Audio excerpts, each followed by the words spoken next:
नमस्कार. India unlimited in digital news चॅनलमध्ये सगळ्यांचं स्वागत आहे. आत्ता मागील आठवडाभरती सप्टेंबरमध्ये जो काही पावसाळा आहे, आता परतीचा पाऊस आहे, परंतु परतीच्या पावसामध्ये हा जो काही महाभयंकर पाऊस आलेला आहे त्याच्यामध्ये ऑल ओव्हर महाराष्ट्रामध्ये पूरस्थिती आहे. आणि या ऑल ओव्हर पूरस्थितीमध्ये जवळजवळ 30 जिल्ह्यामध्ये सर्विसकडे पुराचं पाणी आलेलं आणि संपूर्ण शेत जमीन ह्या ओडिशाखाली आलेल्या आहेत. तर का आलेल्या आहेत, तर याचा एक आपण तांत्रिकदृष्ट्या जर अभ्यास केला तर संपूर्ण महाराष्ट्रातील शहरे म्हणजे बृहन्मुंबई महानगरपालिका असो, शहरे असो, मुंबई असो, ठाणे जिल्हा कल्याण, वसई, विरार, पालघर, ते महाराष्ट्रातील इतर मराठवाडा, विदर्भ, कोकण पट्टा, तर सर्वीकडे नद्या नाले भरपूर आहेत. आणि शेतीमध्ये पाणी का जातं याला पण एक तांत्रिक शुद्ध कारण म्हणजे आपण प्रॉपर चॅनलायझेशन म्हणजे कॅनल जे बनवायला पाहिजेत ते महाराष्ट्र शासनाने बनवलेले नाहीत. आपण मागते बोंबा मारतो की सिंचन घोटाळा 70,000 कोटीचा घोटाळा.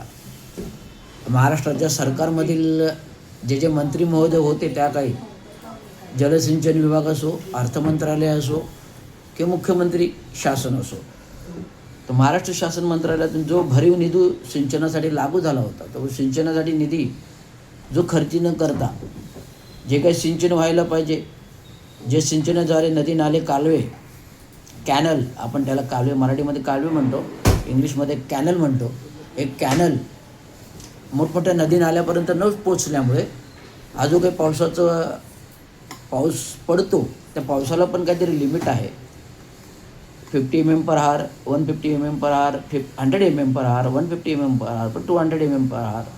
तर अशा प्रकारच्या इंटेन्सिटी जर हायर इंटेन्सिटी झाला 200पर्यंत गेला आणि 250पर्यंत गेला आणि समुद्र सपाटी आणि नद्या नाले जे काय असेल यांचा जो काही भरतीचा प्रवाह आणि पाऊस पडण्याचे एकच वेळ झाली तर राज्यामध्ये पूरस्थिती येते.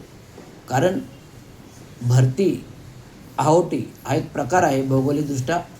ज्यावेळेस भरती येते त्याच वेळेस जर पाऊस झाला त्या भरती प्रक्रियेमुळे आणि पावसामुळे एकच रेषा साधते. त्याच्यामुळे पावसाचं पाणी खाडी नदी नाल्यापर्यंत पोचू शकत नाही आणि भरतीमुळे पाणी पुन्हा बॅकवॉटरिंग येतं. त्यामुळे बॅकवॉटर न आल्यामुळे हे पावसाचं पाणी नदी नाल्यापर्यंत समुद्रापर्यंत पोचत नाही. त्याच्यामुळे शहरामध्ये पूरस्थिती निर्माण होते.